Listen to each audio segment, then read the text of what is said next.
বিরোধী দলের নেতা, তাই না? তিনি কালকে আমাকে নিয়ে কি ভাষায় কথা বললেন? জামাতের আমির আমাকে নিয়ে কথা বললেন যে প্রধানমন্ত্রী রাজনৈতিক সহকারী হিসেবে নিয়োগ পেয়েছে সচিব পদমর্যাদায়, এখন আর বিসিএস টিসিএস দেওয়া লাগবে না, এখন রাজনৈতিক দলের নেতা হইলেই হবে। তিনি একজন বিরোধী দলীয় নেতা, তিনি ভুলে গিয়েছেন যে আমার পদটাই রাজনৈতিক, আর আমি তো রাজনৈতিক কথা বলবোই। এখানে রুহুল কবির রিজভী ভাই আছেন, তিনি তো রাজনৈতিক উপদেষ্টা, তিনি কি বলবেন বলেন তো? তিনি রাজনৈতিক কথা বলবেন না? সরকারের বিরুদ্ধে যে চক্রান্ত ষড়যন্ত্র হচ্ছে, মন্ত্রীদেরকে গালিগালাজ করছে, মিথ্যা এবং প্রপাগান্ডা রাজনীতি প্রতিষ্ঠা করার চেষ্টা করছে, এই ষড়যন্ত্রকে মোকাবেলা করাই তো আমাদের দায়িত্ব।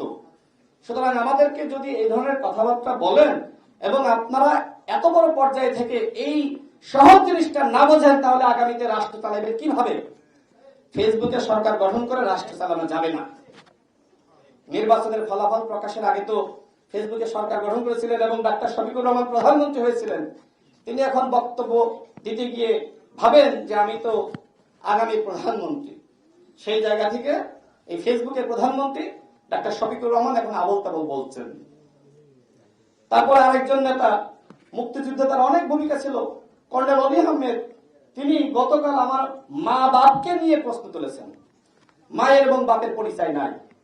দেখেন 18 সালে আমি যে সময় জেলে গিয়েছিলাম, আপনারা সাংবাদিক ভাইরা সাক্ষী, আমার মা কি ঢাকার রাজপথে আমার জন্য আন্দোলন করে নাই? আমার পরিবারকে আন্দোলন করে নাই? আমার বাপ কি আন্দোলন করে নাই?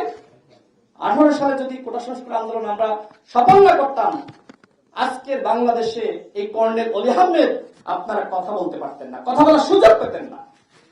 আপনি এই সময় কোথায় ছিলেন? প্রথম আলো পত্রিকার নিউজ, আপনি জৈনব মাসুদ করিম নামের একজন গোয়েন্দা সংস্থার এজেন্ট তার সাথে হাত মিলিয়েছিলেন, এবং এটি রুহুল কবির রিজভী ভাই তিনিও জানেন।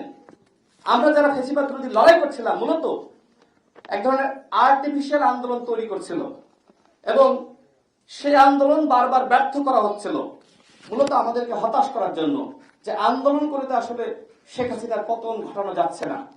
এই যে আমাদেরকে হতাশ করা, ব্যর্থ আন্দোলন করা, সেটি একটি গোয়েন্দা সংস্থার প্রজেক্ট ছিল, জৈনব মাসুদ করিমের প্রজেক্ট, এবং তিনি পরবর্তীতে কিন্তু এই অন্তর্বর্তীকালীন সরকারের সময় অ্যারেস্ট হয়েছেন।